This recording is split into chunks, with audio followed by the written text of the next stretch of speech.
Fiddle, have you ever seen Through the Fire, the Sebastian Telfair documentary? Wow, what a pull. Not only have I seen it, I was at the premiere, Really? and my father was an investor in the film. Okay, the reason I bring that up is because this is very memorable scene, memorable to me at least. Wait, hold on. Okay, then I want to tell a story after it. Go ahead. Okay, yes. Where Sebastian, I think about this every time the NBA rolls back around, where Sebastian Telfair is, I forget if he was playing somebody for their sneakers or a pair of sneakers. No, two dudes were playing each other for a pair of sneakers at Lincoln High School. And one of them is doing push-ups or whatever after the fact, and Sebastian Telfair just starts yelling and he's all hype and he smacks one of them on the ass and he yells, "The season is here." And I think about that every time we get back to this time of year where the season is, in fact, here. Michael Fiddle at Fiddle's Picks, sports betting advantage podcast. You know what? It's the Advantage Sports Betting Podcast, but God damn anyone it. who listens, I would say listen to tomorrow's episode, and there's going to be a big announcement regarding that. Okay. Don't want to preview. But wait, can I explain the Telfair story real quick? Yeah, and just the Action Network, Yahoo, one of my colleagues and friend at this point, and favorite collaborators. Go on. So my dad's someone on my dad's like business team and floored people that he works with, he does real estate. His closest like colleague was college roommates with this guy named John Hawk, who created the Telfair documentary. Who I interviewed at Tribeca Film Festival for his Felipe Lopez documentary in 2019. Yes. That's awesome. So I think like they were just like doing some like crowdsourcing and crowdfunding. It was a very small investment that my dad made. I don't even believe it was a 5-figure investment. And then he crowdsourced the whole floor and they all chipped in kind of just to support a friend. My dad always told, like, I asked him years later, I was like, whatever happened with that? He's like, literally broke even. It was fine. But when then I became a high school student, I was like, didn't you know that guy doing sports documentaries? And I was somewhat interested in film at the time. I worked for Hawk Films for a summer as an intern when they were doing Street Ball, the ESPN show. Yes. And so and one Street Ball and one mixtape tour was Hawk Films production, and I worked on season 7, and that season won an Emmy. So I've always used, like your two truths and a lie whenever you're doing like icebreakers, like in college to meet people. I used to always use, I've won an Emmy award. And it was one of my truths. And everyone would be like, wait, what the fuck? And I'd be like, yeah, I literally was the coffee boy for this group Hawk Films. And I used to get all of the incoming and one mixtape footage that they would do from the games. And my job was to watch all the raw footage and clip. Hey, at 33 minutes here, there's a Silk highlight. Yes. At 37 minutes, there's a cool baby Shaq dunk. At 38 minutes, you see the professor in the crowd because he wasn't in. Right. He wasn't on the team when I was doing it. Right. And Escalade, I always thought was crazy. Escalade is Mark Jackson's brother. Yes. R.I.P. R.I.P. Yeah. That sounds like the job that I had at the United States Tennis Association, which was just for the 2016 U.S. Open, which is where Serena Williams lost in the Final Four, and Naomi Osaka made her U.S. Open debut and cried because she lost to Madison Keys, but it was a really, really, really good match. Yeah, I was a PA for that tournament. That's amazing. And doing the same thing, we're like looking at like same thing as you, looking at clip this here, clip this here, clip this here. Worked on some of the things that were like best shots at a tournament, and it was the first year of the retractable roof. And the John Hawk shit is funny. I interviewed him in 2019 Tribeca Film Festival because they put out the Felipe Lopez, the Dominican Dream documentary, which holds up remarkably, especially Yeah, he did a now. great 30 for 30. You should have asked him in your interview, "Do you know Mike Fiddle?" He would have looked at you and said, "No." Felipe Lopez also a good interview for that. That's one of my favorite 30 for 30s, as a matter of fact. That's one of my favorite 30 for 30s now that we're on that topic. Um all right, to get on topic, here's what we're gonna do. We're gonna tier every single team in the NBA as our preview for the 2025-2026 highly anticipated, expected to be chaotic NBA season. Delonte or Dilante, 5987, welcome, says, I like the name of the last tier. Thank you. Glad you do. We're not changing it. We have actual contenders, which is the equivalent of the S tier. You have an idea of who will be in there. We have kind of contenders, where these are contenders, but they probably need things to break right to go all the way. Fun and pretty good. Maybe not quite contenders, but they'll be fun. They'll win a bunch of games. Maybe they could win a playoff series. Fun and not really good. Maybe they'll get to the playoffs. Maybe they won't. They probably could, but maybe they're just a playing team, but they're fun and they're ascending. Ugh. Which is, you know, it's basically like you're not the bottom of the barrel because that's the don't look at us tier. But the tier is like you're not good enough to really Nor are beat you any of not the other fun. teams. I needed a bit of an explanation for because there were so many teams that I could put in I was like, 76ers are but they might be pretty good. It's basically not good and not fun. Phoenix Suns. Okay, continue. And don't look at us. It's just we're straight up just packing it in. Utah Jazz will be in this tier. Like we make no bones about it. This is the tier we're on. We're not trying to do anything. Danny Ainge says, thank you. We'd like to be in this tier this season. There's a great draft coming. And as a matter of fact, we will start with the Utah Jazz and put them immediately in the don't look at us tier. Because listen, hopefully they trade Laurie Marketing. I think Isaiah Collier is good. I agree with Matt Moore, our colleague on that at Action Network. Love Isaiah Collier. Shout out. He was Bronny's high school or USC teammate, Yes. but he was the one that was extremely high level prospect, but all the attention went to a young Bronny James. But if you're ever wondering, like, where'd this Isaiah Collier come from? He played on USC with Bronny and was a incoming freshman one and done with Bronny. But he's actually the really freaking good one. Not that I'm a Bronny hater, you know, I love Bronny, but Right. Collier, if he could shoot, he'll be good. I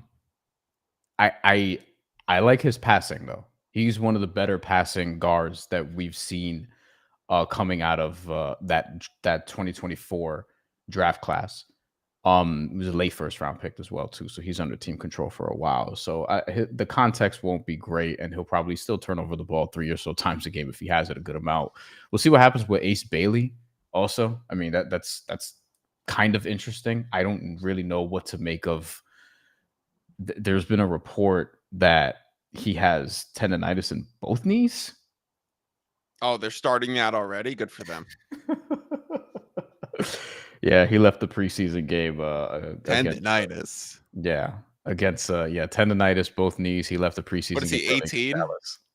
19 years old. Yeah. 19 years old. He's got the knee inflammation in both knees. Okay, sure.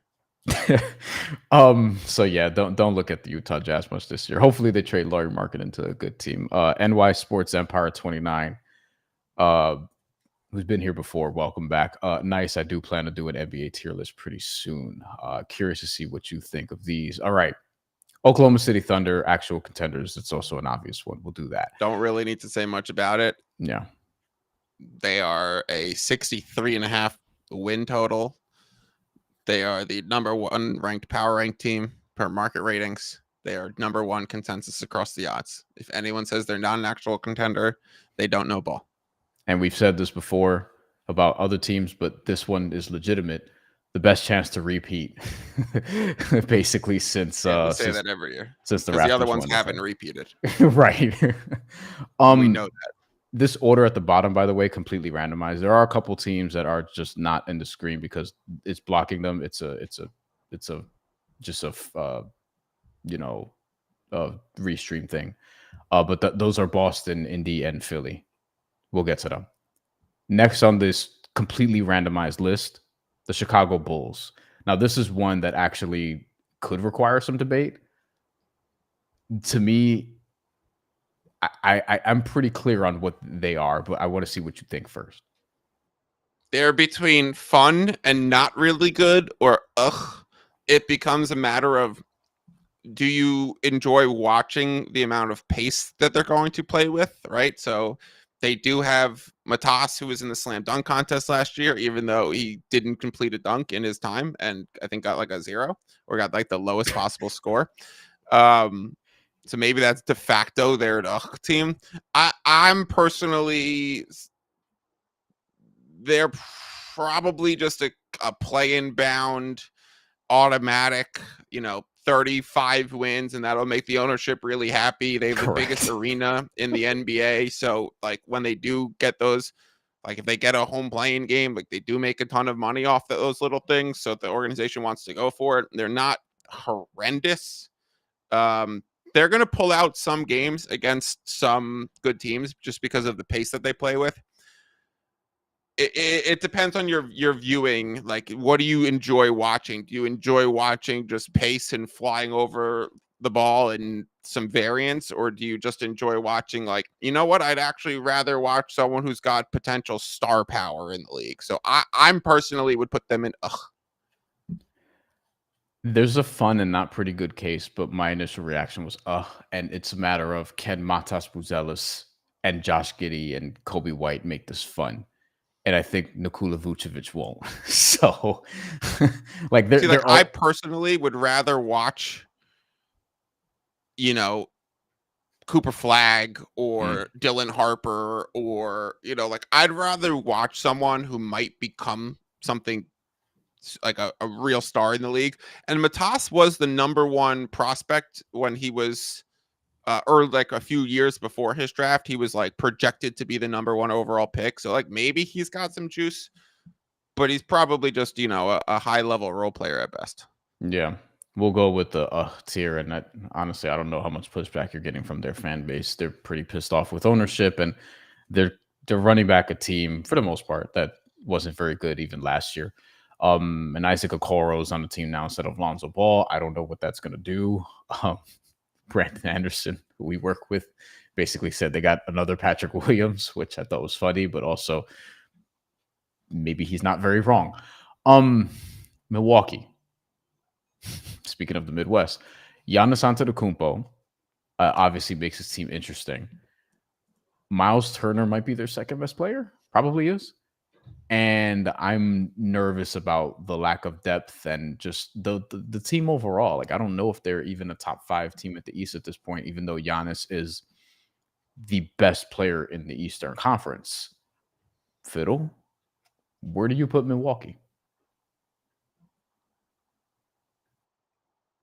I'm going to say fun and pretty good, just because they have a potential MVP candidate and potentially a lot of drama.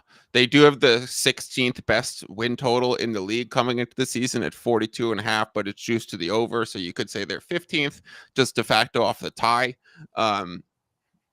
That's perfectly mid. I would just say, like, who's their third best player? Obviously it goes Giannis, Miles. The question is, who's their third? Like, who's? Is it so Kevin Porter Jr.? It should be Kyle Kuzma.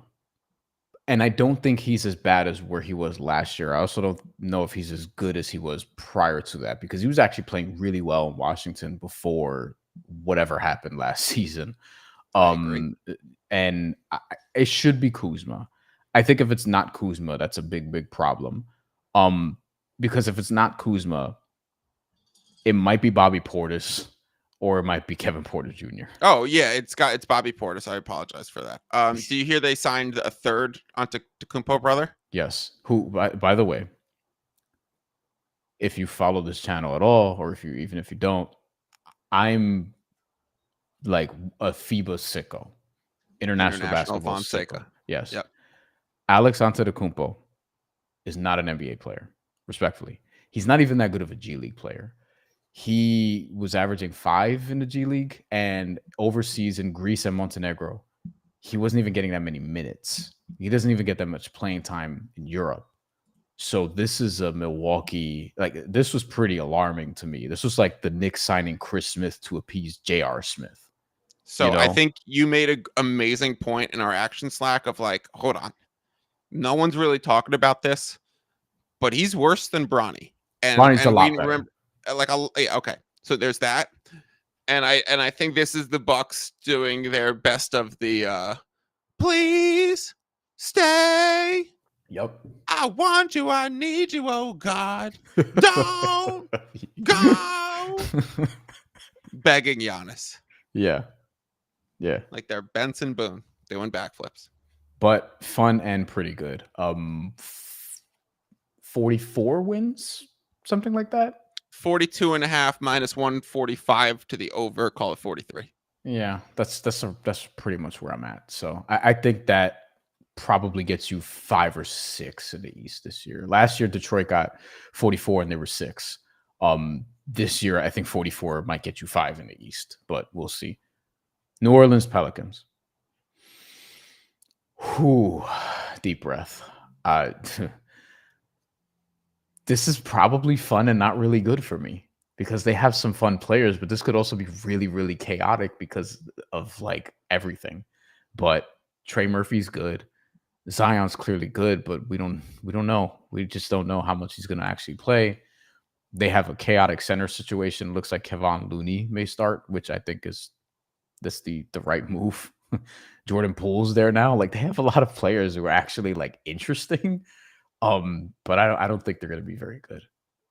They are the definition of fun and not really good. Yeah.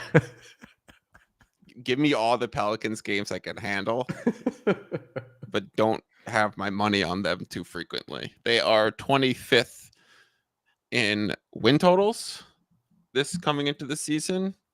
They ended last season 28th in market-based power ranks. So yeah, it's not going to be good, but hell yeah, it's going to be fun.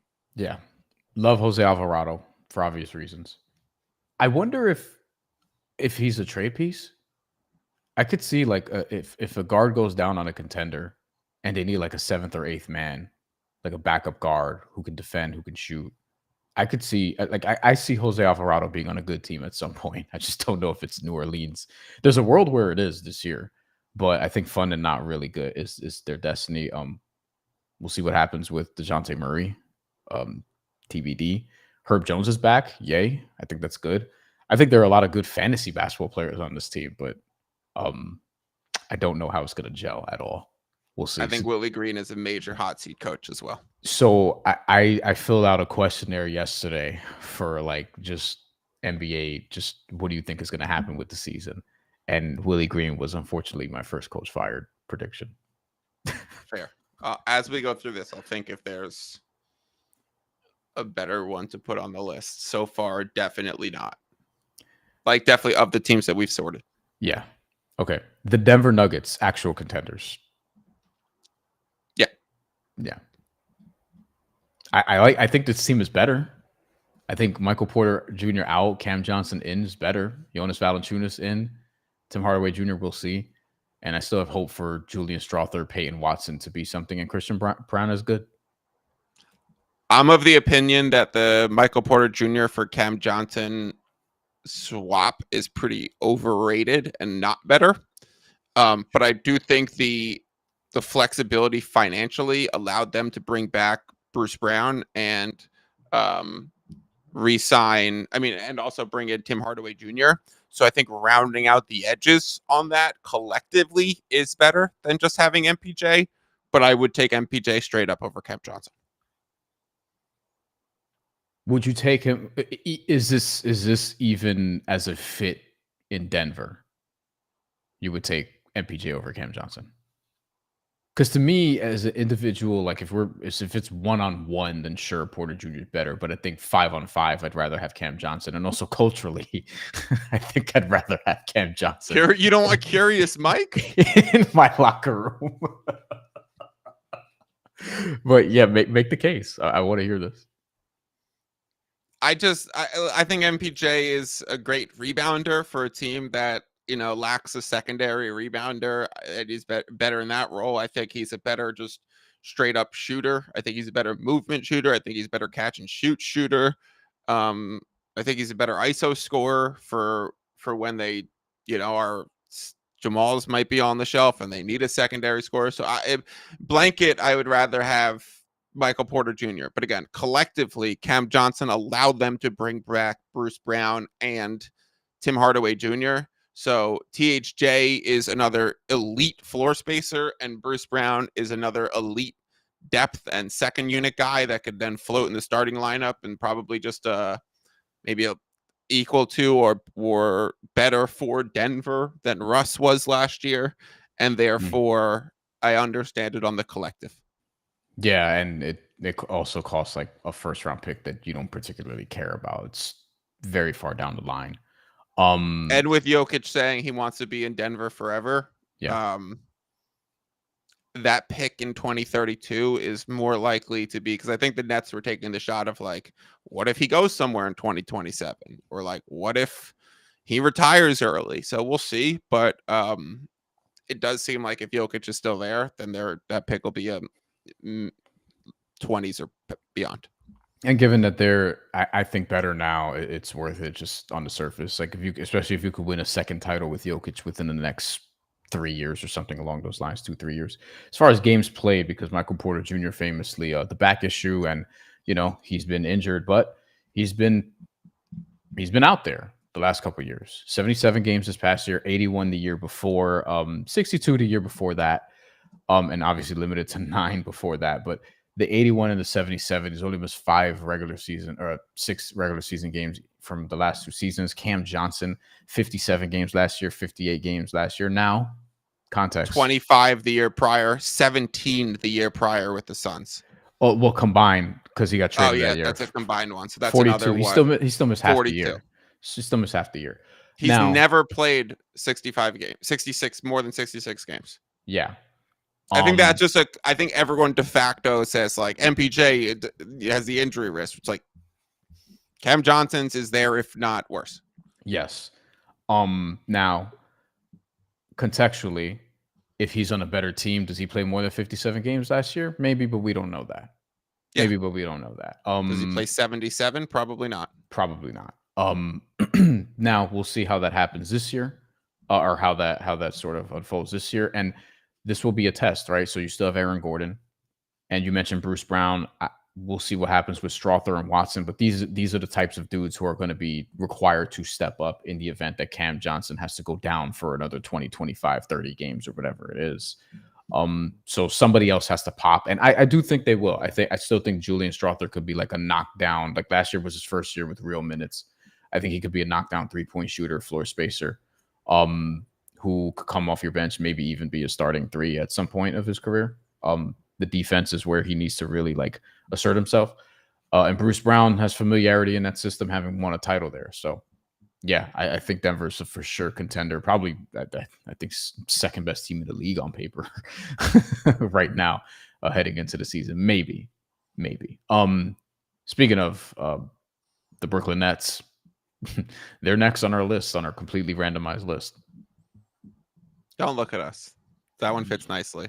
Although I will say in the win totals market, they were like heavily bet towards the over. Like it opened at 18.5. It's been bet up to 21.5. Can I explain that? No. I think Jordi Fernandez is a great coach. Yes. +1 here. Yep. And so maybe the MPJ, Cam Thomas, Claxton can score enough and defend the rim well enough. They will variance themselves some games. They've definitely taken over money. They definitely don't look at us team, and there's probably little to say beyond that. Yeah. The only reasons to look will be just chaos. 5 rookies, many of whom played the same position, and do similar things from one another. You also have Cam Thomas, who I think I said the same thing last year. I'm gonna say it again this year, because now he took the qualifying offer, as I heard he may do. This means, once again, that fucking ball is going up. He's playing for a new contract next summer where teams have more space. He's trying to prove that he could be more than what he's been, a winning player. I don't know if he'll be able to prove that this year, given the team, but it's going to be him and Michael Porter Jr. Just your turn, my turn, your turn, my turn. They're a don't look at us team, although I will be watching them occasionally because one, born and raised in New York, and two, sicko. Just pure sicko. Also, over under, like there's a pretty good chance a net winds up on my fantasy team. Pretty good chance. Don't know who, but pretty good chance.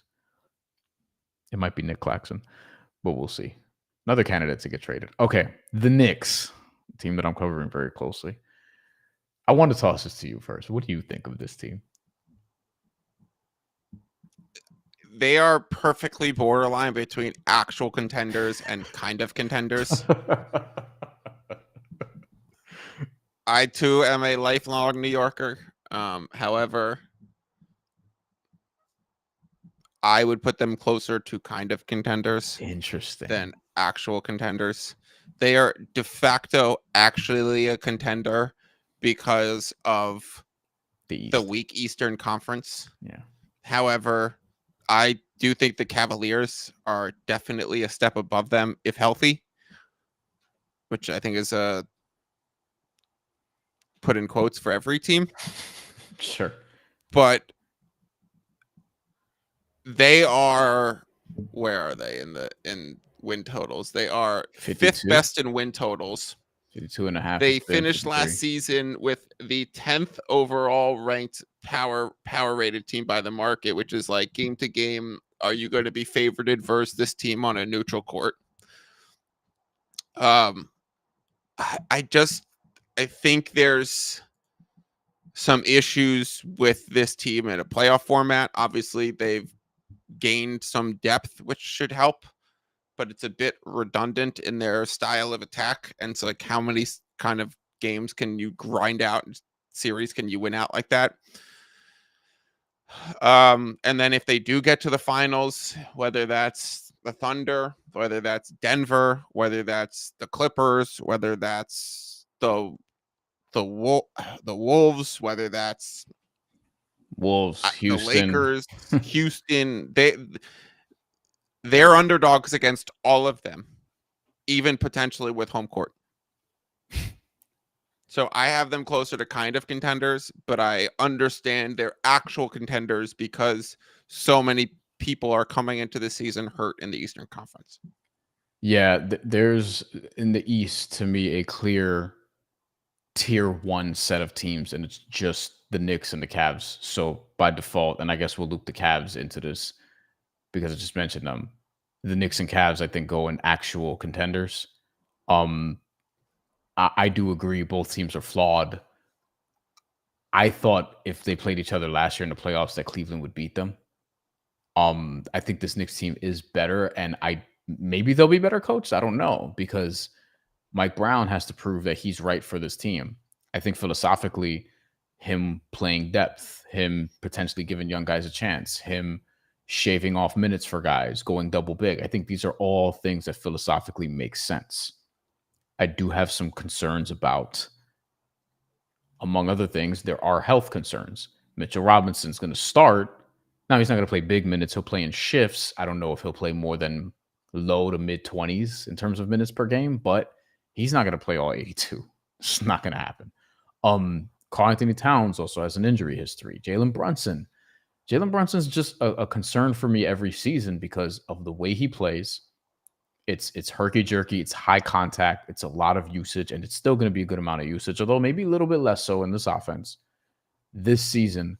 And he needs to be healthy in the spring. Like, he has to be healthy in the spring or you have no shot. Mikal Bridges, I think last year his struggles were a bit overstated. I do think he should slot into this team more comfortably. He needs to get to the line, though, and stop fading away at every turn. And OG Anunoby, he's your best defender, and I think pretty easily. He also, he was very healthy last year. He needs to do that again. Josh Hart's playing all year with a finger injury. He already said it. Looks like that's why he'll come off the bench. It makes more sense. I like this team. I do have concerns. I have concerns about depth as far as bigs. They went horny for guards this year. in the offseason. Like they went out and got Brogdon, they got Garrison Matthews, they got Landry Shamet back as far as Jordan like trying Clarkson. to fill out the last roster spot. And I'm like, okay, if you're going double big, you just have Ariel Hawk-Porty. And Gershon. He's not a center though. I think just he could play some of those and offer some different lineups. He Gershon definitely played Yabusele, some but center last year for the 76ers. I thought that was a really good signing for them. me too. No, I like the Clarkson signing too, but I have some concerns. But I would have more concerns if they were in a different season. I think they're clearly a top 2 team. Now, we'll talk about Orlando, but in a playoff series, I mean, you could make the case if you wanted to. You could say Jaden Ivey healthy. Maybe the Pistons actually navigate that one, given how close some of those games were. Maybe. Sure. Yeah. I mean, yeah. So some of those games were the Pistons outright should have won and gave it away more than the Knicks won it. I would also go to say it's like obviously there's a lot of Giannis Knicks talk. If that does happen mid-season, I really don't know how much better that makes the Knicks in this season. Besides, they just have a absolute killer in the playoffs. But like the dominant ball handling between Brunson and Giannis is not really an ideal fit. Yeah. Brunson's not your spacer catch and shoot player. They're 2 half-court ISO players where they could get beaten by, I think they really would get beaten by the teams in the West who have more ways to attack, but it would be a slog fest against playing against the Knicks in the Eastern Conference. Like a team like last year's Pacers, which are space, shoot, run, might just get so hot that the Knicks can't do anything about it. And could that team be Cleveland, who we're going to talk about now? Yeah, Cleveland's a definite contender. For sure. I still think a matchup problem for a lot of different teams. I look, they're in the Pacers series. I think what people were missing was injuries did impact that. I don't know if healthy they win that series, given the tear that Indy was on, but DeAndre Hunter missed a game. There was a game where they missed 3 of their 5 best players because Hunter was out, Garland was out, Mobley was out. Garland was compromised basically the entire playoffs, as we've learned, and is compromised to begin this season. So that's a little worrisome. That being said, Cleveland's still going to be, I think, a regular season wagon. They'll win a lot of games. Donovan Mitchell's awesome. I think he's a fringe MVP candidate. Like, this is a really good team, and I think they're really well coached. I think they need better depth too. Maybe they get somebody at some point, but we'll see. They need Strus to be healthy. They need Dean Wade to be healthy. They need Garland to be healthy. But the biggest thing the Cavaliers can rely on is internal development from Evan Mobley, and that he also might be I think fringe NBA candidate, MVP candidate is a mixed bag term because there's really just 4 MVP candidates in the NBA and maybe Wemby the 5th if something crazy happens. Fringe to me means you could get on the ballot. That's what that means. Yes. So that's why I was going to change the terminology to fringe first team all NBA player. Sure. Has Donovan Mitchell been first team all NBA already? Was he last year? I'm looking this up. I think he was last year. First team, yeah. He's been first team and he's been second team. Deserve it so last year for sure. Yeah. So he's a first team. You listen, if we end the regular season and Evan Mobley is like, oh, this is definitively a top 10 player, that's like that changes things, because if Evan Mobley can be like he was getting like Tim Duncan and Kevin Garnett comparisons coming out of USC.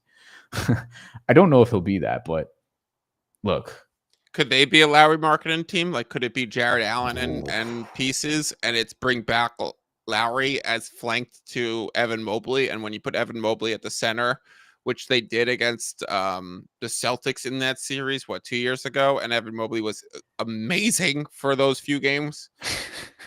Now, if you recall, they did do this before because they had Lauri Markkanen for that 1 year. Yeah. It's like but he wasn't a year, but he didn't blossom like this. You didn't have Donovan at the time either. You didn't have Kenny. which I think is the That key. as well too. Also, maybe you bring back like a Walker Kessler type, so you still have some de facto double big, sort Have to of give up a extra lot. rim protection. Huh. So I yeah, don't even well, know. I don't really know what the Cavs have stockpiled, but like that's a situation that I would be Well, interested in. their cap is fucked. So they don't have a ton of flexibility. Is it Garland? Is it Garland who goes? And the Jazz shut him down for the season and bring him back healthy? Give us Collier, Conspiratorial. Kessler, marketing. Yeah, I mean they're a second apron team, so they have severe restrictions. Yeah. But they They have have to to be play because around trade machine. they have to be because Evan Mobley won Defensive Player of the Year and got a bump. But yeah, I mean, I think if it's even possible to be a Laurie team, that's something that they could look into because my concern with Cleveland is, do you have the right four? Because you have two small guards and two bigs, neither of whom are knockdown shooters, although Evan Mobley's shot is coming along, and I think will take another step this year. But because Kenny Atkinson turned Al Horford and Brook Lopez into 3-point shooters, and I wrote about all the reasons why he'll turn Evan Mobley into one, and he was a much better one last year on more volume. I think even more volume can come this year. But do you have the right mix of guys is what we're going to find out for Cleveland this year. If it doesn't work out and if they lose in like the conference finals or before that, I think that they probably shake up one or two of Darius Garland, Jared Allen. And I know Kenny doesn't want to get rid of Jared Allen because that's his guy, going back to his Nets days from when I covered them. But these are the top four teams so far that we've talked about. Let's get to Detroit. I think fun and pretty good for me is where I would slot them. No qualms about that. I don't really have much to say about Detroit either. Let me ask you this. Do you think they can be the 4 seed in the East? Yeah, they were last year. They were 6 last year. No. They were Knicks in the 4-5 matchup. No. That was 3-6. That was 3-6? Oh, it came down to like the final day. 4-5 was Milwaukee Indy. Got it. Yes, I do think they could be.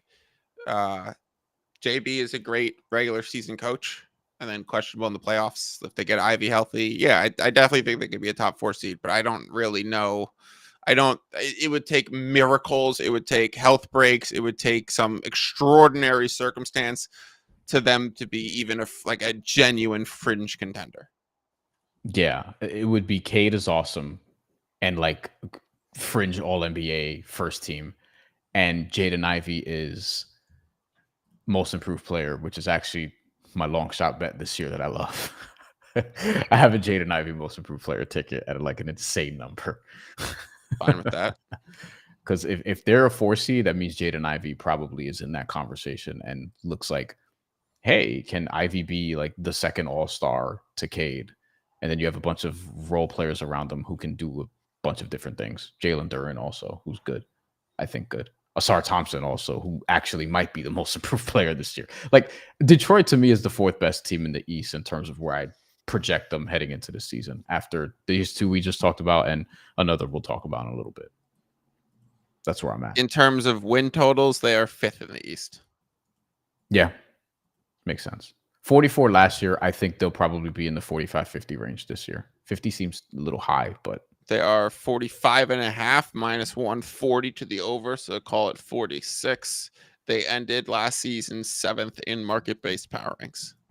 I think I might take a slight over, but we'll see. Minnesota. Ooh, this is a good one. Fiddle, what do you think? We have our first one of the kind of contender category. You almost have to, because they've been in the Western Conference Finals the last 2 years. But I think this team has a much greater chance of taking a step back than forward, personally. But they have to be a kind of contender because they've shown what they can do in the playoffs. They've shown how they can match up against Denver. Anything can happen in the West. If you get a Thunder versus Clippers type of series, I'm very high on the Clippers. That this is a kind of contender. You wouldn't be bona fide shocked if they broke through. Yeah. I think they need, to your point, they need some things to break their way because they're so far from OKC, for example. And I think right now, the team that Denver has built because of that deal that we've talked about with the role players, I think Denver, I would like them still in this series against Minnesota. they'd be favored, but also Minnesota just has blood out for them, and so like and they know how Finch has a system to guard Jokic, and we'll see. Dillingham needs to take a huge step forward as a 6th man of the year type of candidate. Don't know if he will. I like some. Listen, if there's a non-zero chance Ant wins MVP, and I think if he's really really awesome, like some of the voters will want to make him that. I'm not betting on it, but I understand the case. And if he's that, Minnesota's a top 2 or 3 seed in the West. I like them probably in that 3rd slot in the regular season at least. Probably where I think they'll end up 3 or 4. I was worried about the Julius Randle fit last year, and I was right. And then they figured it out. But they also this is my thing with them in the playoffs. They were like, "Oh, this is Julius Randle's being awesome."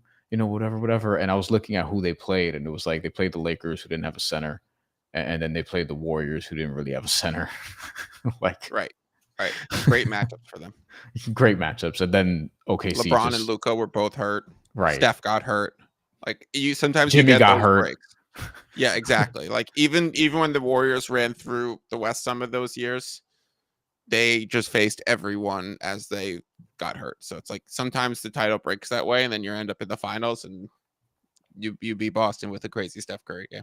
I mean, the NBA is becoming more like the NFL because the healthiest team just wins now. Yes. Lakers, you're excited about this team, are you? Of course. My dog's named LeBron. I got Kobe behind me on the wall. Go ahead. Give me your best couple minutes on the Lakers. I mean, they're obviously a kind of contender to me too. They're definitely better than fun and pretty good. They're definitely not an actual contender, but they have 2 killers. They have people who are going to be playing for future contracts. They have a young and emerging great coach who let's see what he can do. I don't really think they're on the level of the teams above them. I think, they're kind of on Knicks level, which is why I would say lower on Knicks than most people. So if they got to the finals, they would be very much in contention to beat any best team that came out of the East, but it's going to be hard path to get there. They need to only go through one of the Thunder, Denver, Houston, Minnesota.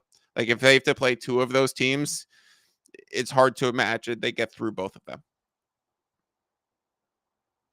I think that's probably true. Kind of contenders is like the definition. Like the Lakers are the definition of that this year. Also, Austin Reeves, like I wonder what happens there. Do you, because there's a contract extension that he's maybe not an extension, but he's gonna, if he enters free agency, he's one of the big free agency guys next year. He's gonna get a lot of money potentially. Like I do wonder, is he a piece? Do you keep him? Like I wonder how that situation is gonna go. And also the LeBron cloud just sort of hovering over them, but they're better than fun and pretty good. I think they're top 5 seed, 6 seed, maybe. Yeah, they're 6th in win total this year. Obviously that's maybe 7th with the LeBron news, probably shaking the vig a little bit with the sciatica. Yeah. I would just say the Austin Reeves thing comes down to who's really running this team, because Jeannie Buss loves Austin Reeves. And we'll see if the new ownership is truly hands on the wheel already, because it's probably in their best interest to trade him for the right piece. But maybe they're just so convinced on building around Reeves as a co-star to Luka, and it's LeBron who leaves in the offseason. So it's like, it's really like, which way does that go? Are they really good to start the year? LeBron's calling Redick and being like, can you go to ownership and tell them we need to push for the season? And Luka's saying the same things, because this is probably going to, if you do have a LeBron playing at all NBA level, it's probably going to be one of the best co-stars you ever have to Luka. And when he's 27 years old, this is kind of the perfect time to go for it. So I think it's a little weird what the whole posturing thing the Lakers are doing. And we'll have to see who kind of wins that power struggle. I've always seen LeBron win those power struggles, so we will see. I also think this team, they could fall into the play-in, and it wouldn't surprise me, just because of how Of injuries and health, and yeah, of the course. Western Conference is just going to They've be. been there before. Didn't they go to the Western Conference Finals from being a playing team? In the year that they lost to Denver, when Denver was just destroying everybody. Yeah. The whole thing was like, oh, Denver didn't play, and then Denver played Miami in the finals. It's like, oh, Denver only played 8 and 7 seeds the whole way. Sometimes that just shit happens. The next team, I couldn't be more excited about. Toronto. All right. Fun. You go first. Fun and something, because I do think there's potential for fun here. I think some people will put them in the category. I don't. No way. Stop listening. Get out of here. A bunch of us You don't say that to me. A bunch of us at Action actually like the over here. I think you love it. Love it. So I really like some of the players on their team individually. I have questions about how it works as a collective. I still have my RJ Barrett stock from when he was at Montverde. Like I've liked RJ Barrett since I saw him at Geico Nationals, and he was the best player in the tournament despite being a sophomore before reclassifying and being a senior the next year, and he was good again.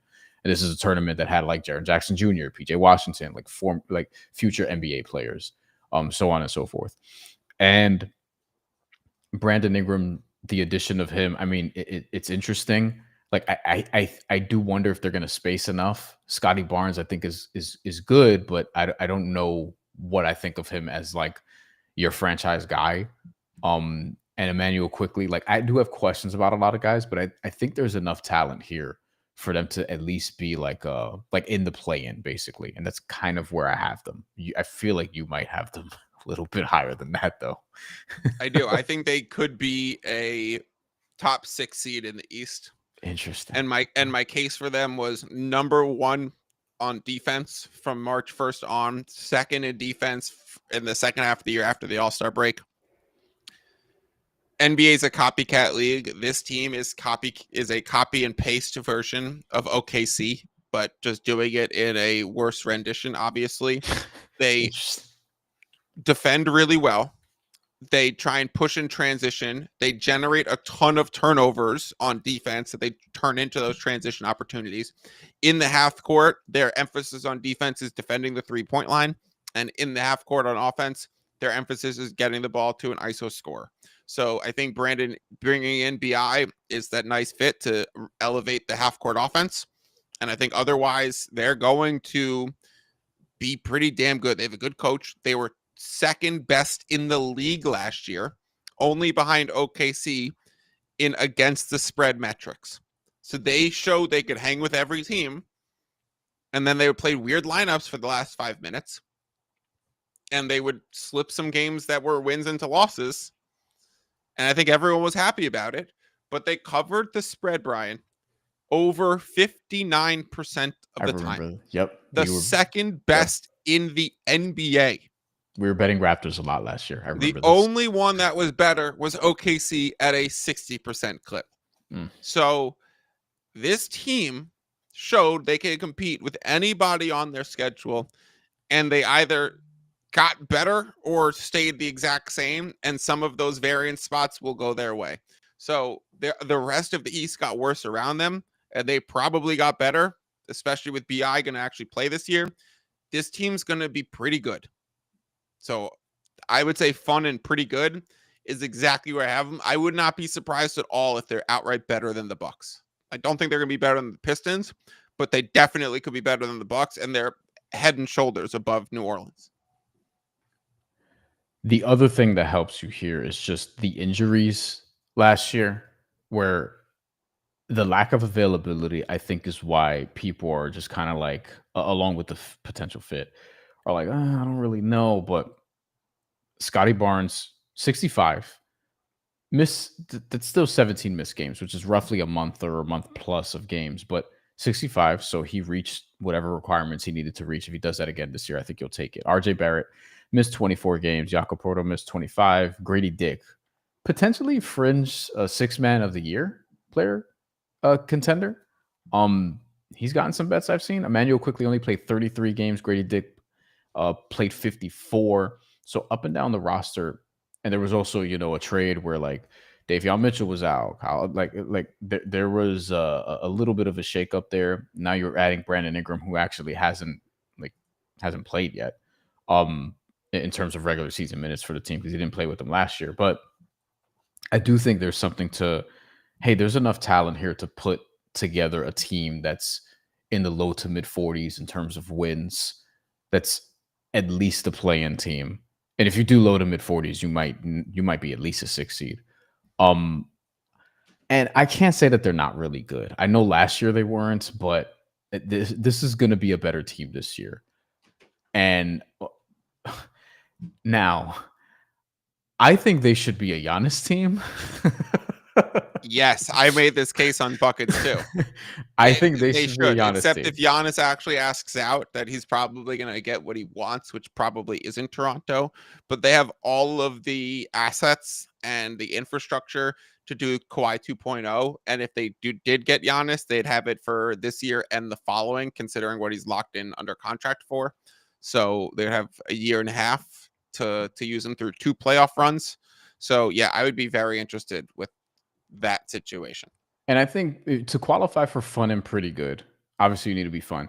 Pretty good, I think, especially in the East, I think it means, can you be above 500? Or do we expect you rather to be above 500? I do, personally. And in which case, like, I'm mainly a betting person. That's primarily what I do. That's my focus. Everything else to me is subsidiary. Even my basketball opinions come from smart betting strategies. And so the reason why I think the Raptors are fun and pretty good is because I love their over on the win total. Yeah. Where has it settled right now? You can find 37.5s out there. I could pull it up right now, but 38.5 is definitely available. I'm fine with either of them. 39.5, I'm probably fine with, but like that's when you're just like I just in general never like betting into the worst odds in the market. If that's like your only out, then it's probably better to just play it in a different way. But let me pull it up right now. Scotty, by the way, is at 38 million. He's on a long-term deal. You're not moving him, at least right now. Ingram is at 38 this year. 2 more years after this. One of them is a player option. Quickly is at 32.5 for this year and 3 more after. RJ Barrett's at 27.7 and then 29.6. That's aged well, actually, relative to how much of a percentage it takes out of the cap. And then Jakob is at 19.5, and then he has an extension that kicks in a couple years. He's signed through 29.30. But you have some movable deals there, particularly the RJ Barrett, Manuel Quickly, basically anything but Scotty Barnes.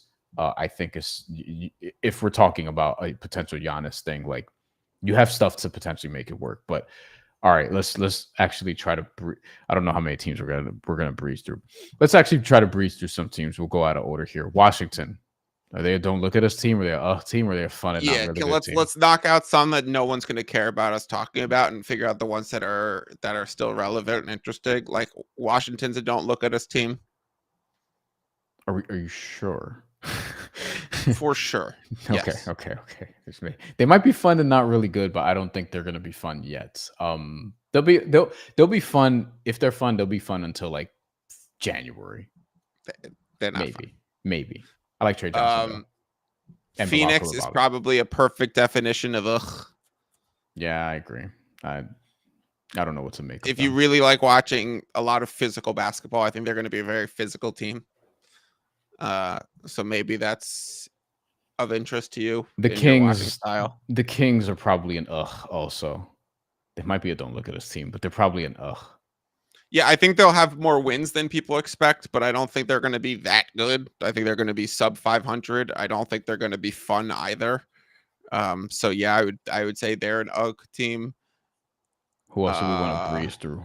Portland for me is a clear ugh team. I love their under on the win total. This team just doubled down on defense this year, and that's probably a mistake in this league, trading one of their top scorers for an aging Drew Holiday and cutting their offensive big to play more Donovan Clingan. It's probably just like, what are you doing? But they're not quite a don't look at us team, because I think there's enough intrigue there. You know, how good is Denny actually? Then you have Scoot once he heals up. Scoot is don't look at me because I'm a bust. Young Hansen, uh, who That's fun to watch. he might be pretty good. TBD. Shaden Sharp. I don't know what to make of him, but yeah, they need to figure some shit out. Um, can I make the pitch that the Celtics are probably an team, because I don't think Tatum's going to play this year, and it hinges completely on that. And it's going to be one of those teams that 60% of their possessions are going to be shooting threes. And so is it that fun to watch? Do you just No, enjoy watching the three ball go up? Like, I think that's a lot of people's criticism of the modern NBA is it's just way too many threes. So like Nimuskata, Sam Hauser, probably your starting front court with that's where it's to me. Tillman. It's just like Chris the Boucher. chances that Jaylen Brown is has some knee tendonitis and some finger tendonitis is higher than Tatum to come back, and they end up going the other way. They're gonna try to math it up, and maybe Tatum comes back in March or whatever. But I come back. Honestly, I think mathing it up means going for the draft pick. But like, I understand what you mean on that on a per game basis, but on an organizational basis, it means doing the Tim Duncan gap year. Yeah, gap year to me, and potentially Derek White gets traded. Maybe like I could see him if a team is like, yo, we need like a two-way player. We're good enough. I could see Derek White if the Celtics are. Yeah, if it's a huge offer too. If it's Houston coming in with some big pieces, maybe. Houston's a good one, actually. If the Celtics are if the Celtics are 16-24 halfway through the season in January, basically. Yeah. Why? And Derek White, like, you can get, I don't know if it's 2 firsts in matching salary, but whatever it is. Yeah, I think probably more than that. I think Memphis is the epitome of fun and pretty good too. Like, it's fun to watch Ja out there. He's electric. You think they're not really good? Oh, I think fun and pretty good for Memphis. Yeah. Their win total still north of 500, and to be honest, they were a 2 seed before all things went to a disaster. Even last season, as they approached the All-Star break, they were still a 2 seed. So like, they have to put some respect on them. If they're healthy, they're fun. They're pretty good. They can give anyone a run for their money on any given night, but they're not a contender, and they're not bad. I love the Desmond Bane trade for Orlando, but I don't think it's going to kill Memphis. They're still really good when Ja and Jaren Jackson Jr. are out there. They have some interesting role players who I like as well, like Gigi Jackson, Vince Williams Jr. We'll have to see who plays and how much. Wells. And Jalen Wells. I don't think KCP is as bad as he was last year. Cedric Howard, not, because you have zero spacing. But I will just say about Memphis and that Orlando Bane trade, respect to Memphis's front office for playing that as well as they possibly could have, because they drafted Bane. You said this earlier about Collier, that you have him on the late first round pick, so you have team control on a low paying deal. Yep. So it's the 4-year. They drafted Bane, I think 30th, so it's 4 years, and like they're paying like $2 million on the 4th year. It was the best value contract in the NBA. Then they signed him and they extended him and they gave him the big money, and then they still extracted it for like 4 first-round picks in a trade. So shout out to the Memphis front office, who I think traded up to go get that pick from Boston a few years ago to get Bane. So they traded up. They made a perfect draft pick. They held on to it at full value. They gave him the money, and they traded it at still full value. So like, really, really well orchestrated front officing from Memphis with that Bane situation. And Desmond Bane, I think why we'll talk about Orlando now because it makes sense. I think why it works for Orlando is because instead of getting someone who you have to extend, for example, a Tyler Hero who's up for an extension, maybe he doesn't get one, but he has 1 more year left on his deal. Desmond Bane's contract is already signed. So you could also look at that as a plus, like, oh, there's nothing to renegotiate here. He's $36.7 million this year, then 39.4, then 42, and then almost 45 that last year, which sounds like a lot, but look, inflation in the NBA is just going to continue to progress. How much of a percentage of the cap it takes is going to be interesting to watch. It's projected to be 23% right now. It's a shade under 24%. So roughly a quarter of your team's cap sheet. And Orlando could afford to do this now because Paolo Banchero's max extension is not kicking in yet. So there's that element. Like they could take the financial swing and then figure it out later. And they also really want to win now, and they should. So yeah, I think you're right about Memphis, and I think with Orlando, I think they're in the kind of contender tier is where I would have them. I think that's perfect. They're kind of the definition of kind of contender, because they could again have an elite defense. Paolo and Franz, we're getting another year of development from them. Desmond Bane seems like a hand and glove fit for them in a way that KCP wasn't. They also have Tyus Jones. They have some actually. I have some young players that I like on this team as well. Tristan da Silva, who played Eurobasket for Germany. Jace Richardson, who I liked in the draft. Jalen Suggs, if everyone's healthy, but Jalen Suggs especially if he's healthy, and Anthony Black. Like I think that there's a lot of intrigue here, and I also think this front office, like they've shown lately, at least, they're willing to be more aggressive. So if they do something before the deadline, I wouldn't be shocked that that helps bolster their team. I think they're going to be just a pain in the ass for the Knicks, the Cavs, and anyone else in the Eastern Conference. So I don't think they're getting to the finals, but it wouldn't shock me if they did. And I think they're live to get to the conference finals this year. They could do it. They're also a sneaky long shot. I don't actually see the odds anywhere, but first coach fired. Yes, this can go the other way completely. Yeah. I think Mosley's just as much on the hot seat as he is a potential coach of the year. I think that's fair. I think that's totally fair. Look, kind of contenders only means kind of. Right. Where like, no, if their offense is bottom 10 through the first third of the season, they might look elsewhere for coach. Yeah. Yeah. I think that's totally fair. Okay. We have 10 teams left. So give me your Clippers stuff. Let's do the Clippers now. They're an actual contender. Absolutely. They're an actual contender? I can't do Absolutely. that. I can't get there with the Clippers. I can't get all the way there. Sell me.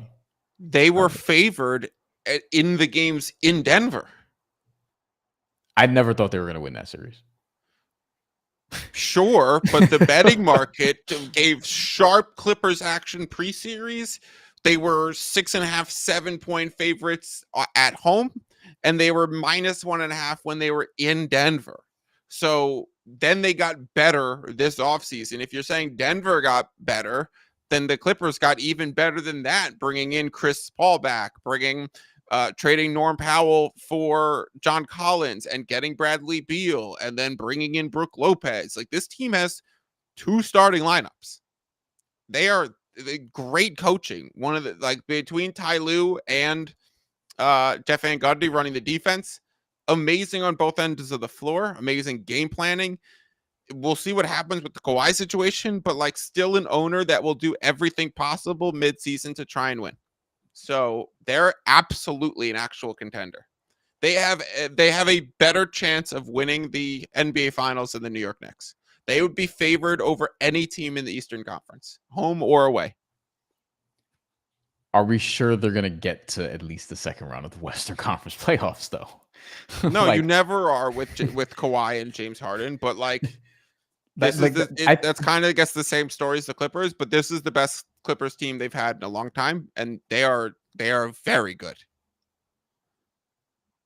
Yes, but I've done this with this team before multiple times.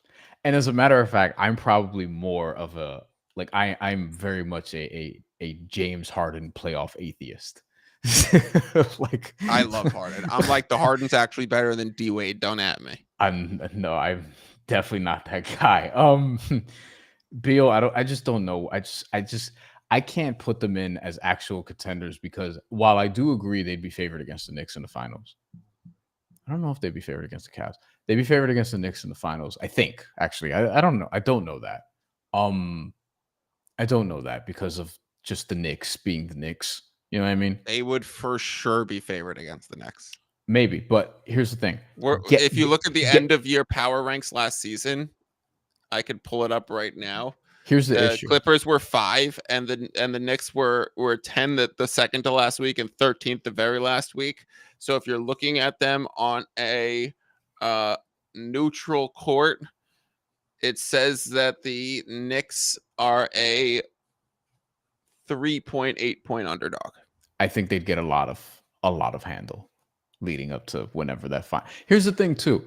The problem with the Clippers that I have is I don't like I'm not expecting them to beat the Thunder, although I think they'd be an interesting matchup for them. So I think they'd be underdogs in that series. I think in a Denver rematch, I'm still going to say that they're underdogs. And I think even against Minnesota, who I'm not as high on in terms of me versus consensus. Like, I can't definitively tell you the Clippers are better than the Timberwolves. Minnesota, I would say, sure. And maybe that's why you want to put them in kind of contenders, because I agree that they're right there with Minnesota in terms of that stuff. But for third in the West, even if it's home court at MSG, you're looking at Pick'em in New York and -6.5 when they're in LA. Well, if the Knicks therefore, if you combine the like implied probabilities and gambling math this out, sure, even in New York, the Clippers are favored in that series. But if it was the Los Angeles Knicks, I would put them in kind of contenders. And if it were the New York Clippers, if it was the New York Clippers, they'd undoubtedly be actual contenders. They would be second in the title odds. Like, I think the conference kind of screws them here. Because I think it's Thunder, Nuggets, then drop off. Well, it's really Thunder, drop off, Nuggets, drop off, and then Wolves, Clippers, Lakers, Rockets. To me, they're kind of contenders, and I do have a lot of health questions. I think Ty Lue is awesome. All right, we could put them kind of contenders. Then I'm going to argue I'll argue the Rockets are also kind of contenders. I think they are kind of contenders. Okay, we could agree on that. Then. I agree. They're in the same tier. With the Rockets, it's like the Fred VanVleet thing I do think matters. Massive. Kevin Durant is 40 almost. Not quite, but Kevin Durant he's still with KD. He's in his 19th season. You know what I mean? And I love Amen Thompson. I think a lot will be asked of him this year. And overrated. I'm still not sure about Reed Shepherd in the way that the draft dudes had a boner for him last year. I don't know. I don't know. The guard play and the shooting are big question marks for me, even though I think the defense is going to be really good. I think Udoka is going to get a lot out of them. I even think Royal Ivey is one of the best assistant coaches in the NBA. Like, we can even go there with it, like beyond just Ime Udoka, but I think Şengün could have a good year. I think Jabari Smith is a good role player to have around all of this, but I have some questions about depth at guard, and I don't know. I think the West is also better this year than last year, a West that they were able to navigate through, and now they don't have Fred VanVleet, and I think that's a big deal. It's not small. I also think what they gave up for KD is underratedly important, and obviously getting KD back is a bigger addition, but not as big as it is on face value. So I think they're kind of contenders. They're a team that needs to make a trade and are a trade away from actual contenders. Derek White. Why do you think the actual contender instantly if they have D White? Why do you think Amen Thompson's overrated? He's very good, but he's not like. You think people are like, oh, they're putting him in like top 20 too soon, basically? Yeah, like this guy's a lock to be on the next Team USA roster. Like he might be an all-star this year. Like, no, he probably needs to learn through mistakes of even being a playmaker, an on-ball creator. Like he needs to get a lot better at shooting. He's an elite defender. He's an elite athlete. He's elite in transition. He's got the perfect coach for his play style. So we will see. But like, is he better than Scotty Barnes? No. That's interesting. That's going to be a fun conversation to have at the end of the year. I think he needs to prove it more. Revisit that with me at the end of the year. He's not better than Scotty Barnes, in my opinion. Okay. I don't have a strong opinion one way or the other on it. I think Amen Thompson to me is more of a DPOY candidate than an MIP candidate.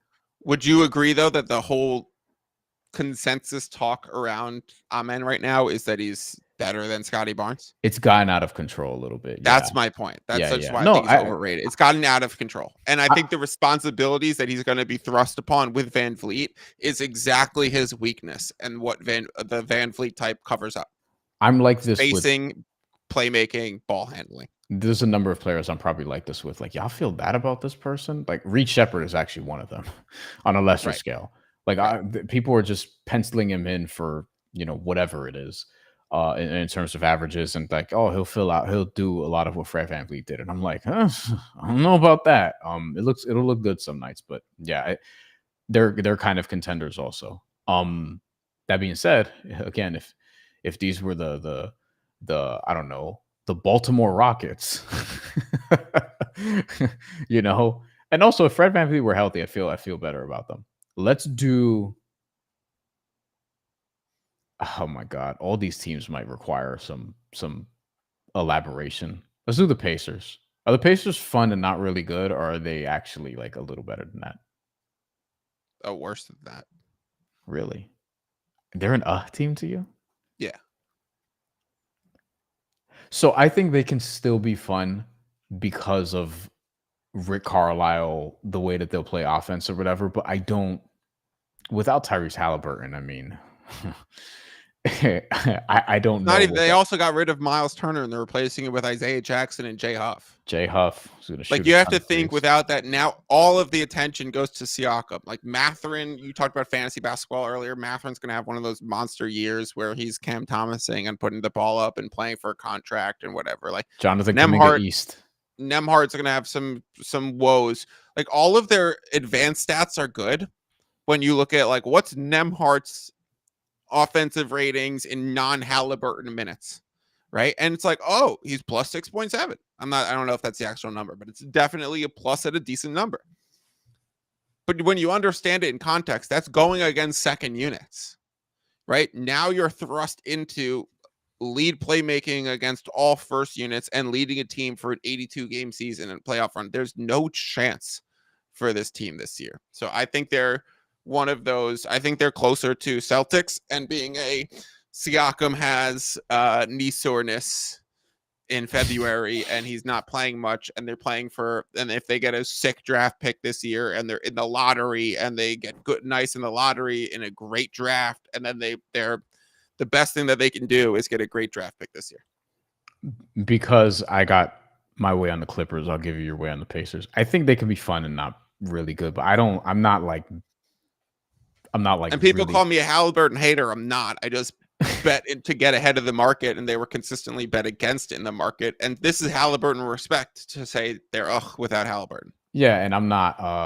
I also am not like willing to die on the hill that the Pacers are going to be fun this year.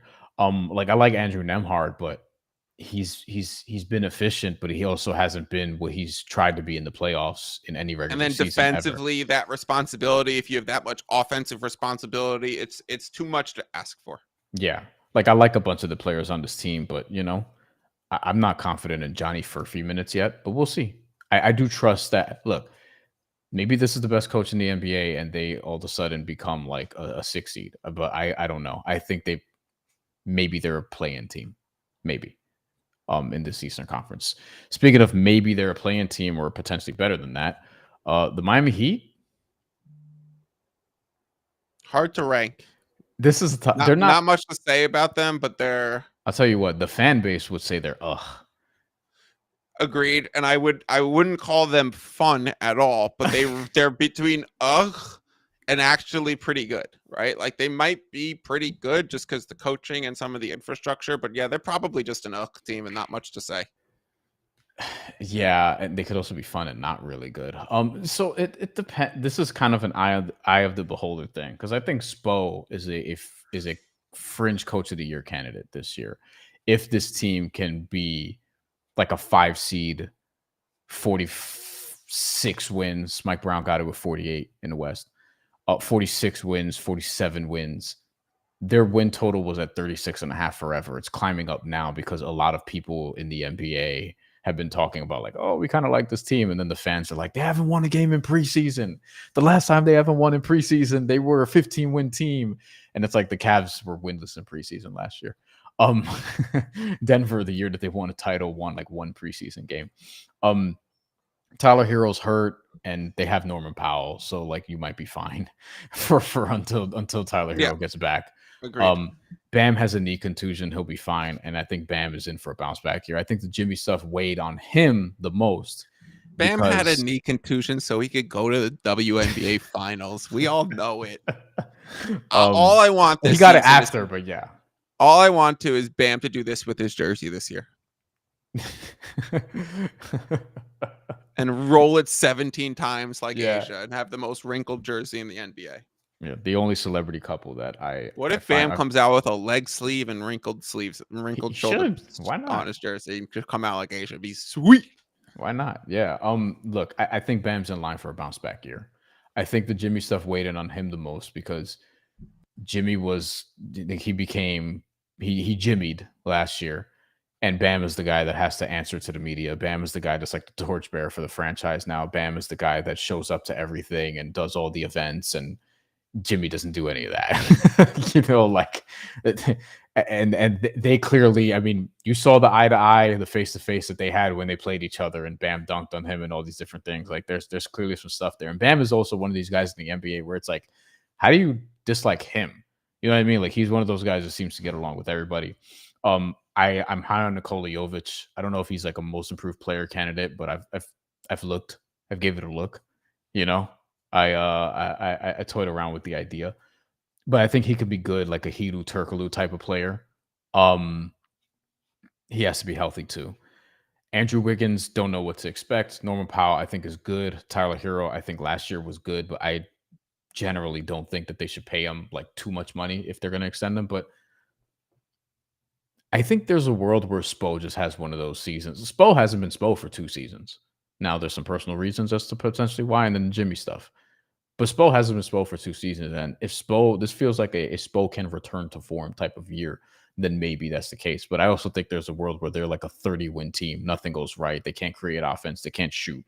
And they're just like a 12 seed. Like the variance for this team is extreme. I'll put them for now in fun and not really good. But even though that feels a little bit disrespectful, but you're on mute. There's no perfect category for the Heat this year. Yeah. They could be an team.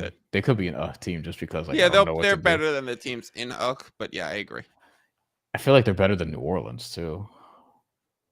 Yeah, but New Orleans is going to be so fun. They're definitely better than New Orleans. Their win total's like 7 wins higher. Also, Davion Mitchell's fun to me. Like Khalil Ware's fun to me. Yeah, agreed. You know, not the Spo. Bam also from a defensive standpoint. Well, Khalil has to be Khalil Ware and not Khalil Whiteside. And then, yeah, that's the thing. We're on the same page there. The Atlanta Hawks, are they fun and pretty good? Yes, and fringe kind of contender.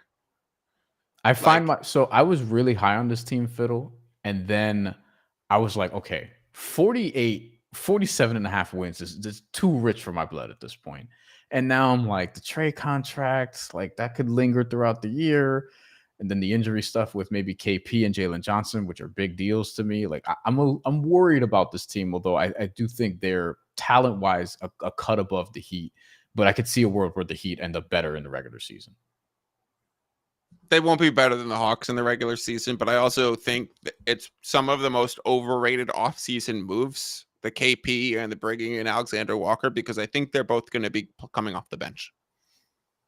Walker definitely is. KP, he might too, depending on. I think Jalen Johnson and Okongwu are still the starters. That's what I would do personally.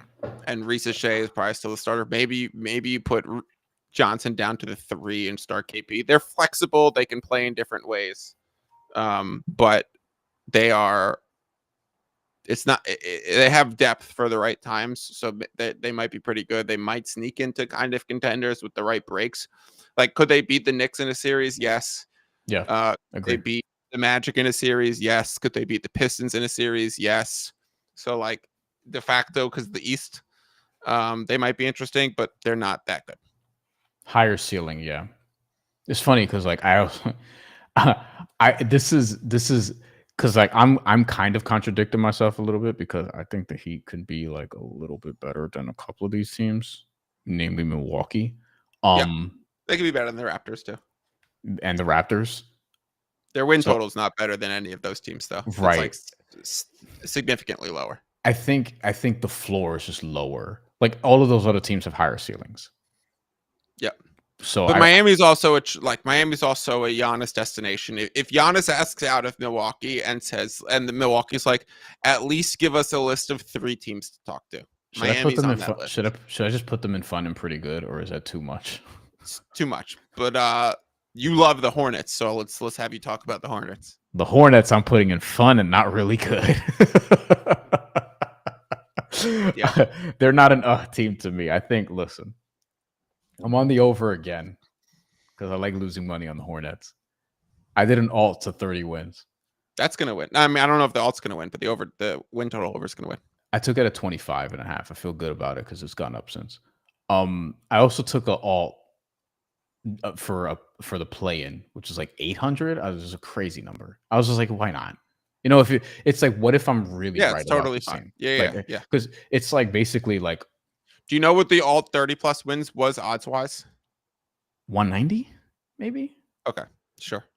Then I'm totally fine with it because like de facto, when I like buying a team, I like to just play it in a market where it's just about that team. So I'd rather. What does that mean? Playing the 35 plus wins or the 40 plus wins? I don't think it's going to be 40 plus for Hornets, but like some of those alt markets, instead of just doing a select play-in, but I think that's the ceiling for this team anyway, so I'm fine with it. It was 600 for the play-in, but it was 190 to get 30 wins. Yeah, totally fair. Yeah. Yep. So I'm not even like the biggest LaMelo Ball guy, like in the world, but he's ridiculously just good at basketball. He just needs to stay healthy. I think Brandon Miller is going to be an all-star. I think both of these dudes are all-star talents. And I actually think the team around them, it's getting there. I have a lot of questions about center. Is it going to be Kalkbrenner from day one? Is it going to be Mason Plumlee for now? Is Moussa Diabate going to get a shot? How's that gonna be? But other than that, Konkanipple's the perfect role player, I think, to add into this system, even though I don't think his ceiling is particularly high for the average number 4 overall pick, but I think the floor is high. He's going to be a high level role player if it pans out. Trey Mann's good off the bench. Colin Sexton, I'm fine with that. He may even start. We'll see. I don't know if Salon is good. His sister's better than him. Correct. That is correct. I don't know if he's good. That's a Cheryl and Reggie relationship. I don't know if Liam McNeely. Janelle Salon was beating up Tijon Salon in the driveway games. I don't know if Liam McNeely is good, but he's going to be fun. Okay, fair. And we'll see about the rest. But in Miles Bridges, I think the trade will be the team will be off and running if they trade him. Can I get a plus 1,000 10-1 odds that the crazy Hornets announcer hits us with the Diabate is giving the other team diabetes? Can they do? It's spelled the exact same. Can they send Miles Bridges to the Kings and get? I think Miles Bridges is good, and I think he's the right kind of player you want off LaMelo and Brandon Miller. Maybe. You called him a knucklehead on the Buckets podcast. No, Matt did. No, you did. I don't he might be kind of a knucklehead. I literally almost interrupted, and it's Knuckles 2 head.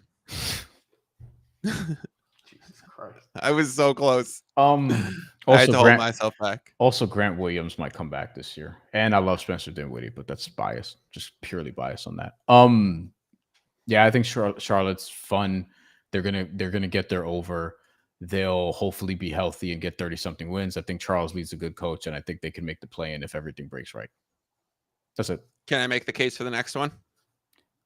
Give it to me. Let's put Dallas Mavericks in fun and not really good. Yes. It's going to be fun to watch Flag. they need so much to break right for them to be elevated into fun and pretty good. And they're not going to be a kind of contender. I And I agree. think there's a lot of betting sentiment on like the take the championship odds now because Kyrie's coming back. Kyrie didn't have his surgery until a month after the injury, whereas Tatum had it in 10 hours after his injury. Yeah. And I do think that's a large factor in just timelines. Like, yes, Kyrie got hurt in March, but or late February, early March, but he didn't have the surgery until April, start of April. So if we're looking at like a 1 year recovery for ACL, then he's not coming back till April, and he's not going to be the same. I would actually probably say Kyrie doesn't play this year.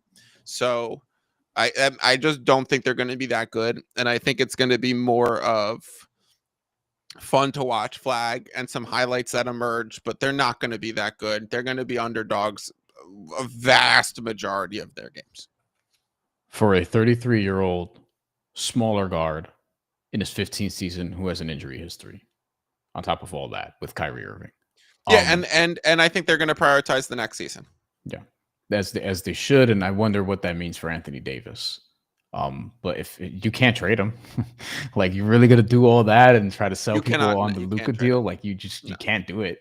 You know, I don't know what you do with Washington and Gafford, Lively, but you can't trade Anthony Davis because it's just But I think that they're like one of the perfect teams in this category. They need like Klay Thompson's a good trade candidate midseason.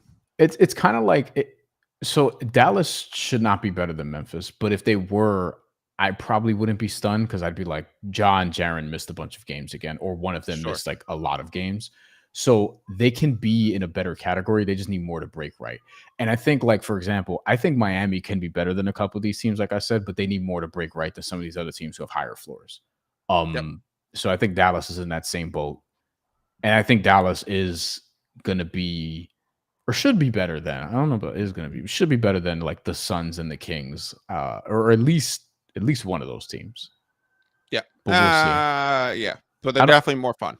Yeah. I don't think they're 13th in the West, but I don't know if they're playing team either. I could pull it up on win totals right now and just should tell you what it is, because they definitely have a higher win total than the Kings and the Suns. But I'll pull it up in a second. You want to talk Warriors or Spurs or Sixers? Let's do Spurs. How far is this Wemby thing gonna go? They're probably fun and not really good, but do you think they could be fun and pretty good? Like now? I think they are closer to fun and not really good than fun and pretty good. I agree. The win total is 44.5. It's probably too extreme, but I don't want to bet against it. Like, it's one of those things, Brian, where like on a day-to-day basis, I will bet for or against any team. But big picture, for a small edge that probably exists on the Spurs under at this point, is it really worth me tying up the money and putting myself in a position where I have to subtly root against this team all year? Like, it's just not worth what I might think is a 2 or 3% edge to do that to myself this year. So like on that one, I'll let it go. But the win total is like 44.5. It's probably just too much. And they're coming into the season with injuries. So that's where I really caution some of the stuff of like De'Aaron Fox hamstring injury is definitely concerning. I think Harper just played in his first preseason action. He's missed a ton of camp. I think that Castle's dealing with something small too. So they have Vassell's, been hurt like Cam Johnson, where like no one notices, but he misses a lot of games. So I think there's some concerning, but they're going to be the most fun team in the NBA. Because there's a case. Here's the thing too. And I think this is what the odds will reflect. There's a case they're kind of contenders if Wemby's just a true right. Friend. Like if Wemby's a top 5 guy now, and people are already putting him in the top 5 or damn near. If they're a top 5, if he's a top 5 guy now, and Harper is like top 3 rookie of the year, Castle takes a step and he's like, oh, maybe he actually is going to be Drew Holiday 2.0. Then you're looking at, oh, this is maybe a top 5 team in the West. This, even in this conference, like, And if Wemby's a top 5 guy that plays 68 games or something along those lines, like that's really the key, is the availability there, and it's always going to be a thing with him because just look at him. But as measured now, they updated his height. Wemby is officially 9'12", so that's going to be very, very, very advantageous for the Spurs. And look, they made some interesting signings, like Luke Cornett and Wemby lineups. Kelly Olynyk is on the team. Julian Champagnie, I think, is good. Carter Bryant was a draft guy, like a favorite for the draft people in terms of being a sleeper. So we'll see. But there's some talent on this team. There's some talent on this team. By the way, Dallas plus 125 to make the play-in. Spurs are plus 115 to be in the play-in. So there's that. Western Conference is going to be so much fun. Okay, we have 2 teams left. Philly and Golden State. We will do Golden State first. This is a 1 of 2 categories, I think. Where you have Golden State? Pretty good or kind of contender? Yeah, I kind of want to say kind of contender. I think they're better than these teams. They're kind of contenders because in a playoff series, they are a threat against everybody. But in a regular season, they're closer to fun and pretty good. Yeah, they're like your definition of like, just like the Lakers might be in the play-in, but then like dangerous in any playoff series. And they might have been, if Steph and Jimmy don't get hurt, like they're Jimmy will get hurt. Did they win the first game in Minnesota? Oh, I see what you're saying. Yes, they did. And then they got, and that was coming off a 7-game series against Houston, which they won. Steph got hurt. That's the game he got hurt in. Yeah. Right. And then Kuminga coming off 7 games and then traveling to Minnesota too, because that Houston game was in Houston also. So yeah, I think kind of contenders is perfect for them. Yeah. Steph, Jimmy, Draymond for a full season. You add Al Horford. They're just really old. And I don't know. Maybe I'm dumb as fuck. I kind of think the Kuminga thing can work out this season before eventually, or maybe you have to trade him this year. I don't know. But can they be a Lauri Markkanen team? Can they be a Derek White team? Like they're one of these teams that I think should be sniffing around and looking for something. But the Kuminga thing, I think the veterans can get in a room and be like, yo, maybe, but unless Kuminga's just such a, maybe a head case is too strong, but if he's just so like just in his own world, then maybe he doesn't want to make it work. But I don't know. Can I ask a crazy question? Go ahead. How is what the Warriors are doing with Seth Curry? Not no. Wait, let me ask this. How is this not blatant cap circumvention, a la what the Clippers are being accused of with Kawhi? It is known around the league that the Warriors are going to cut Seth Curry after training camp and then re-sign him in early November because they are dealing with salary cap and apron implications of those deals. It is literally cap circumvention in front of our faces, announced to the public.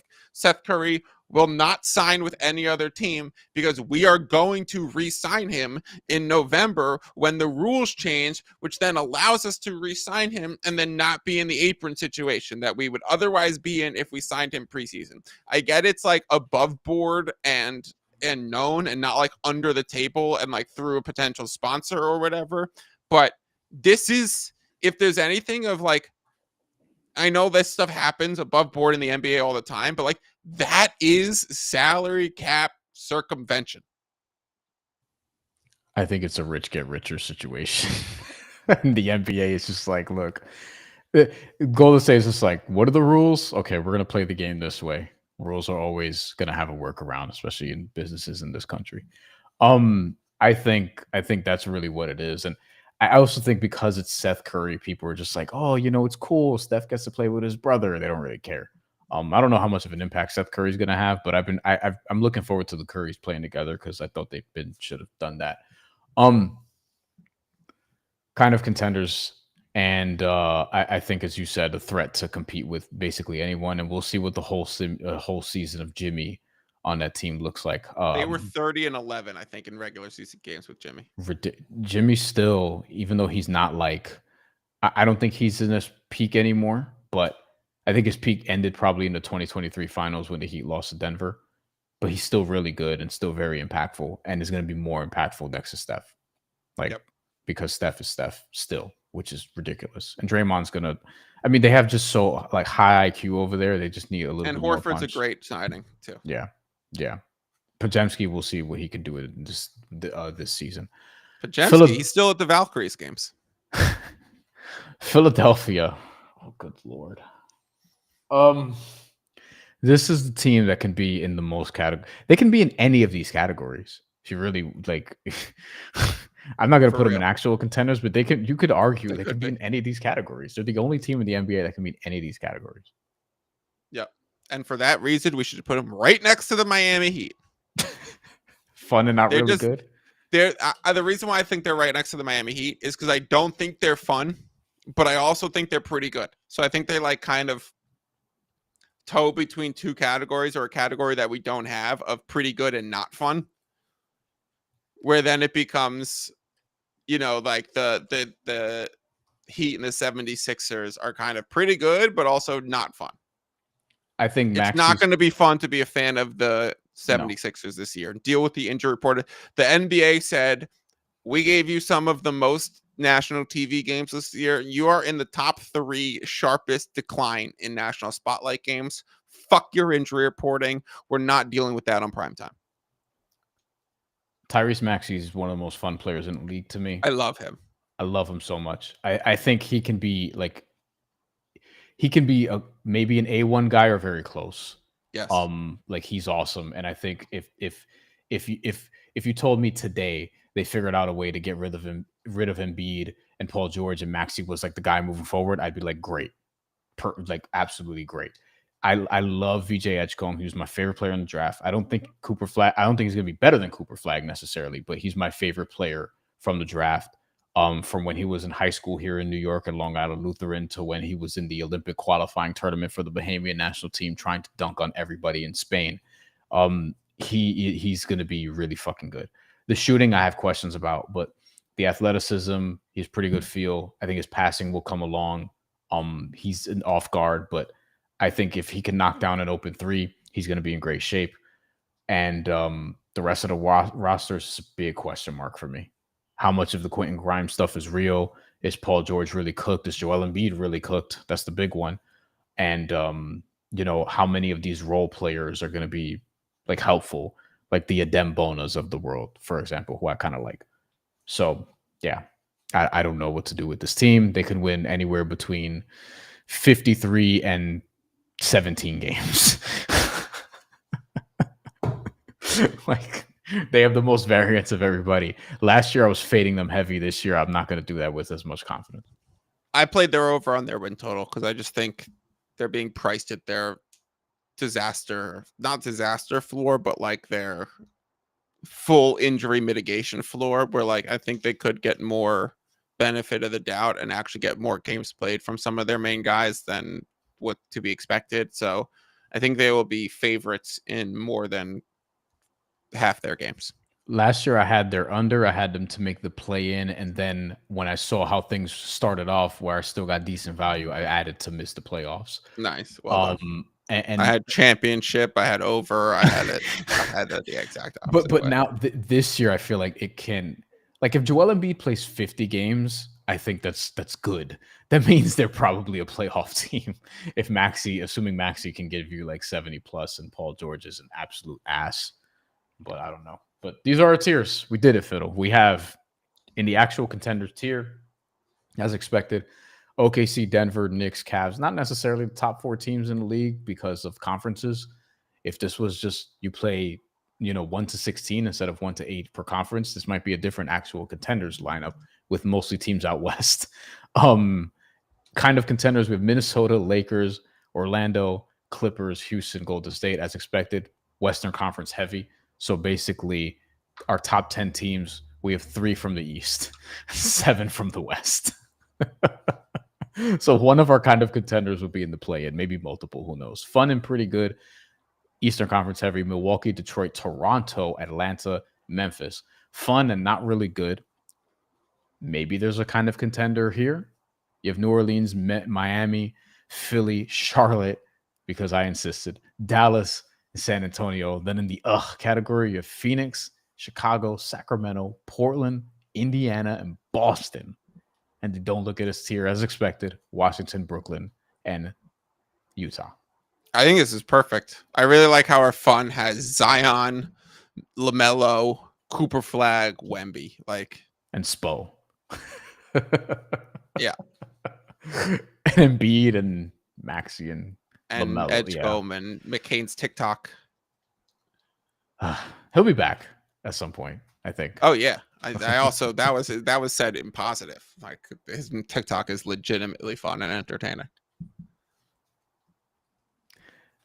I have no idea if this is one we'll revisit probably midway through the season, maybe in January.